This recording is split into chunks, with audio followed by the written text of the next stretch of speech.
What's up, guys? Welcome to Sports Talk 101. And in today's video, we'll be talking about some spring game. Today, we'll be talking about the defending national championship. We'll recap their spring game and my thoughts of it, what I saw, look at the roster, of course, to break down some key players, some statistics in this game, and my overall thoughts as the Simone era begins in Ann Arbor as we enter the post-Harbor era. We'll talk about the Maize and Blue, the spring game on April 20th of 2024.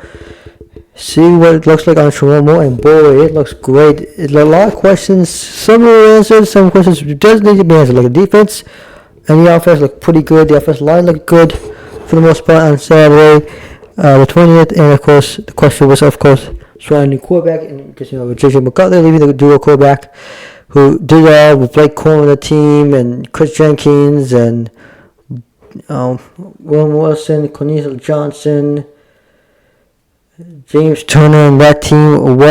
Mikey Stanisfield, Josh Wallace, all now heading, Jack Zinter, all now heading off to the NFL. And some players we do get to play the Clorian Don. He's back. Have him. Final score that game: Mays beat the Blues 17-7, and final score from Ann Arbor, Michigan for 2024 spring game. So I want to talk about the roster real quick because I thought it would be interesting to look at here. So some names to bring out, and I'd like to, if possible, there it is. No, maybe not. Let's see. Jay Davis, the quarterback, he did play this game for the blue team. And Don Edwards, there's no doubt we'll see him, and I know I think the one game, I think one game was really good on Saturday. I mean, there's no question. One game's always been good. The strongest, the defensive team, and so it's been really one of the best strengths in this team, and we'll see how it goes forward. But that passing game was a question. I'll talk about that in a second. Makai Page looked really good on the defensive side. Both Derek Moore and Makai Page did a good job on the defensive side on Saturday. They played really well on Saturday, in my opinion. Rod Moore, of course, did play. I think he didn't play much because he had an injury headed to this game, so he did not play much, or he didn't play at all. I just can't remember. I know Zeke Berry came back. He had a really good game. I love Zeke Berry.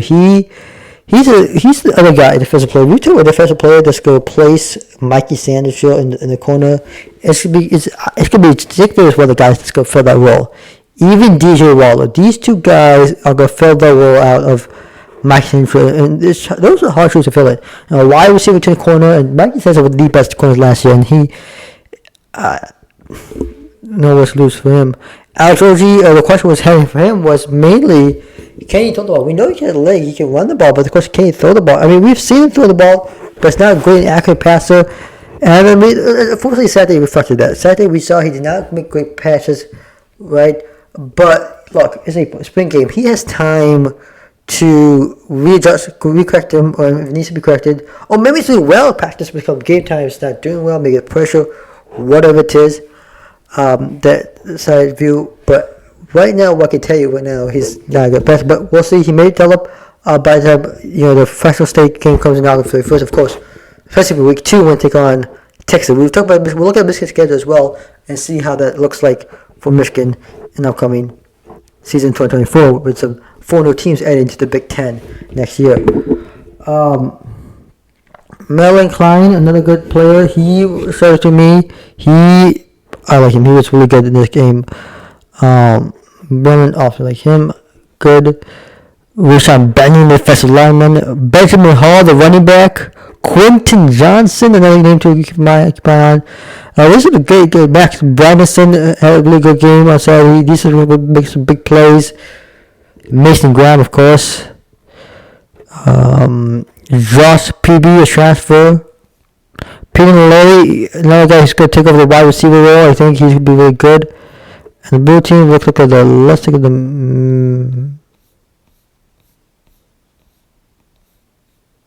Maze. What's at the bottom? Charles Morgan is the guy that's much more going to be. He was true from last year. He was looking at knows the bunch because Alabama the Rose Bowl, but he is going to be a heck of a player next year. I like Charles Morgan. One of the best players of this team. I think he's going to do well. Looking for a name. He's going to be really good next year. Kenneth Grant coming back again. Let's see, junior. Kenneth Grant, another good player. He's coming back again. I love Kenneth Grant. He is going to be a really good player on the defensive line. Miles Hitton on the offensive side of the ball, coming back again. A really good offensive player there. And I also like, where is he? TJ Guy, that's the name I'm talking about. A really good defensive player. He's gonna be one of the best. He's a really good edge player. He's a fast, not really seriously fast player, but he's fast. He can get a quick play, he can create some damage. He's a guy to look for. West Brickhouse, not need to mention him. Cole Cabana, a running back, curious to see if he gets some play time. Dunlap again. Mullins, probably get bucket carries. He's be a second backup running back. Mac Burrows makes some really good plays defensively on his houseman. And then, of course, Loveland, the tight end, everybody loves him. He is really good player. I love Loveland. We'll see what he does. He's going to be great next year. Jack Taylor did not play. Daniel play. We saw some of him. We saw Frederick Moore, really good touchdown, but he might be a good receiver next year. Along with Kendrick Bell, the running backs, and their brother, of course, Josh Swift and Will Johnson, the two best players, defensive players heading into the next year. In addition to the players mentioned from the blue team as well. The name that I'd like to bring up, and I think a lot of people don't recognize, is Davis Warren. Now, Michigan fans know who he is. But many might not know who he is, and I'm going to give a story behind him, a true story behind Davis Warren, a story that got him to this position. So he was growing up throughout high school. He developed leukemia. He was diagnosed with leukemia in high school. He went 3 years of chemotherapy, and football was the only thing that got to him. He finally, by 2020, he got free of cancer. He became cancer free after 3 years. Come 2020, he's ready to play football. He's going on to play for the Wolverines, and COVID-19 hit. Couldn't play, so he college situation. So Jim Harbaugh said, "You know what? I'm gonna give you a walk-on scholarship," and he did. In 2021, he became a walk-on player. Played, 21, 22, and 23. Last 3 seasons, he played with basically what backup roles. He played a limited role. He's not a starting quarterback, of course.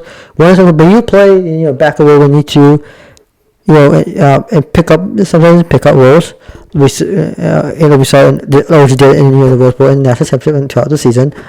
But Warren was used throughout the season, last few seasons, in last season, just to, if they needed him, really dominating games, especially non-con games, only conference games that were just dominating, and they wanted him to get some practice and get some reps in.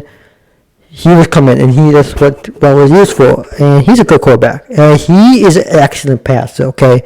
He can throw the ball, and reflects. Yeah, look at it. 6'9", 136 yards, 2 touchdowns on Saturday for the Mace team. Crazy stats. Can he run the ball? I've seen him run the ball. He's not as athletic in the run game as he is in the passing game. Now, OG, on the hand, is the runner of the quarterbacks. Zane Dangle can run the ball, and he can throw the ball not well, but he can throw the ball decently. He went 2 for 6, 1 for 39 yards. Meanwhile, OG went 13 for 18, 103 yards, and then Jaden Davis went 2 for 4 on the passing. In terms of rushing yards, Edwards with 33 yards, both Edwards and Hall combined with 33 yards. Donahoe, another running back, he get 8. Robert Morris, another running back, with 3, and over, of course, 19 yards. Davis 0. Dunlap with 66 for the Mays team. Kyrie Mullins, 16 yards. 55 from Frederick Moore, and 6 for Zayden Dangle. Receiving yards, Professor Moore with 76 yards for a touchdown. Kendrick Bradley running back 53 yards for a touchdown. Coastal Loveland with 14 yards. And another one with Deacon Tonelli, Megan team. I forgot to mention he's a really good wide receiver. So then he can play. He had 35 yards receiving on Saturday. He's really good. I can tell you that right now. He is going to be a really good player. In the receiver position. And Melly Caroline with 36 yards for the blue team. Jack Marshall with 24 yards. I believe no touchdowns there. Dave Sension with 14 for Tyler Morris. Peyton Alone, nothing to mention him, with 12. Hoffman with 11 yards, and of course 6 yards to Med Redison, a really good tight end. And then Michigan uses 2 tight ends. So who's on tight end besides Coach Lovin? Expect Redison to be in that position as a 2 sets tight end.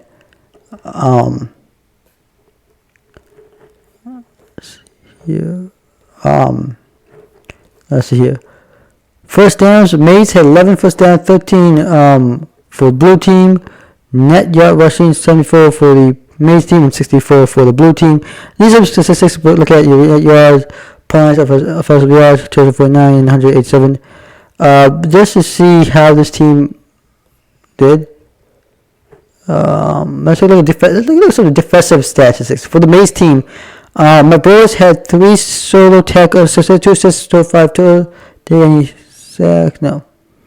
My boys, TJ Guy. These 2 guys, I think, defensively. Houseman, you can see workhorse there. Makai Page, DJ Will, GK Barry, Mason Graham.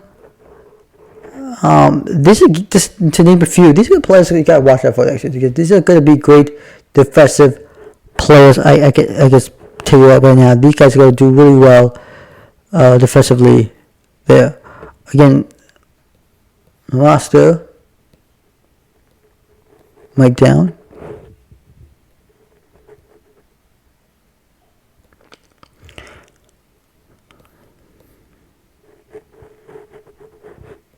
So this is how the drive set. I'm so show you something. Find it.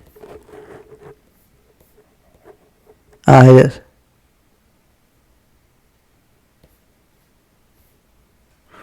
And I think it's really interesting to see how the team develop and what they do game day. That's what it's speaking for. Some spring games, of course, you can attack a quarterback or a sack. And of course, this is actually I see some tackling. We saw some tackling, and I thought I saw what I saw this game was a really good game. I just saw some good tackling, really good playmaking on both sides of the ball. I just really thought that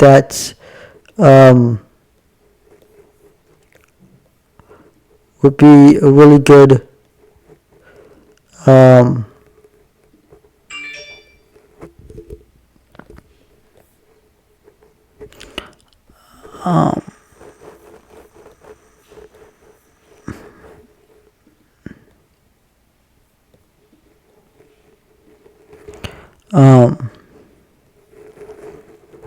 team here. Look at someone more with Rick McIntyre, the defensive coordinator of Michigan, who was the godfather of defense. He's the one who mentored Jesse Minton, now the defense coordinator of the Chargers, and Mike McDonald, who's now the head coach of Seahawks. Of course, Goodman was promoted within as a lineman coach. Troy Korea coming from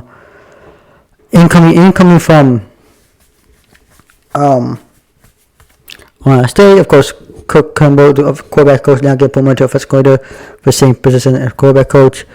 Just to see this team how it's built overall. But here's the schedule basically. Week 1 they take on Fresno State. Week 2 they take on Texas. This is the big game. Noon on Fox. It's confirmed.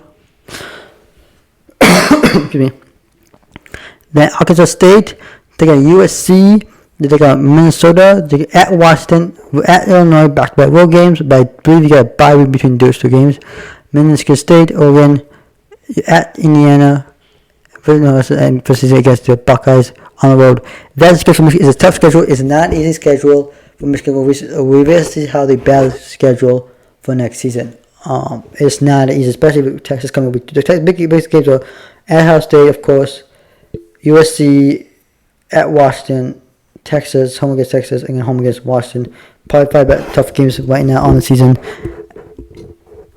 Hands down. I mean, just look at the schedule right now. Over the Texas game, I thought the defense. Let me tell you, it's the defensive side of the ball. Defense played really well, both Mains and blue teams. I mean, I mentioned the players. I made a lot of key players out there, but the defense really good. They were able to tackle. They really played really good defense. The break of the pass, and they just made some really good plays defensively. It was really good. I have no question there.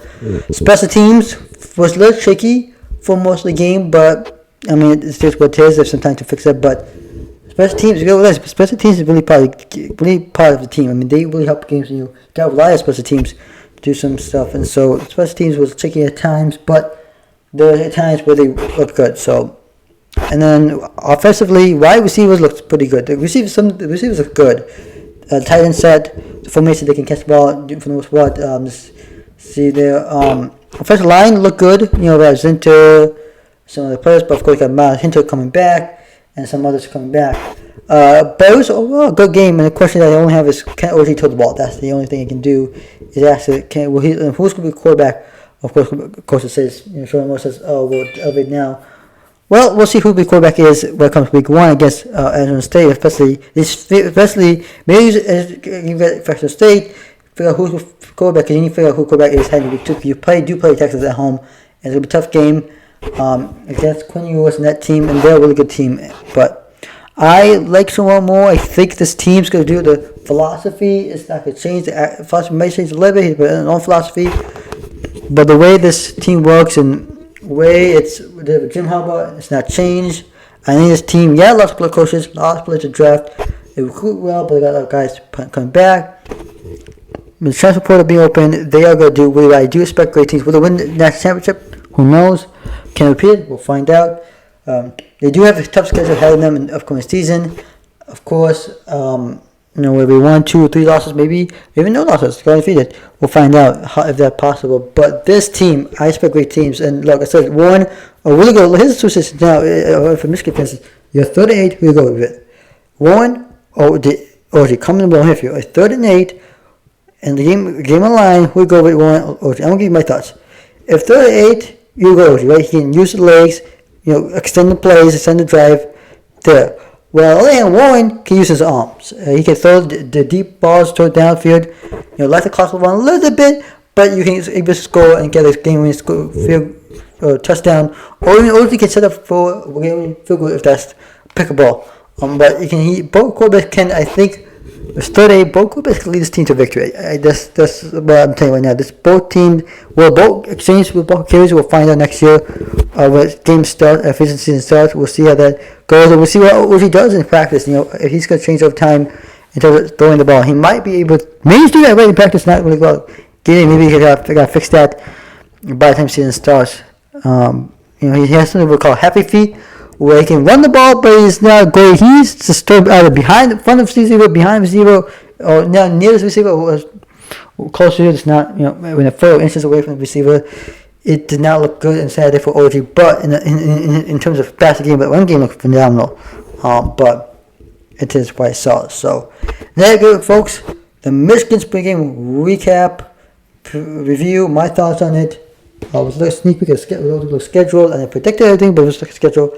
How the team lines up against the team, especially the 14 teams that come in Big Ten, which how Michigan will face 3 of them. Now 4 of them, which is really immense playoff for new teams in the joint. You know, that would be brutal. But look, here you go. Wolverines looking fashion. Can the question win 4 straight Big Ten? Can they win back-to-back national titles? We'll see what they can do on a Sean Moore. And the Sean Moore era has began in Ann Arbor. Once again, Mays beat the Routine 77 in the spring game in 20 Ann Arbor. I am Sports Cycle 1, signing out. Like and subscribe to my channel. Hit the notification button. I'll see you next video. Peace.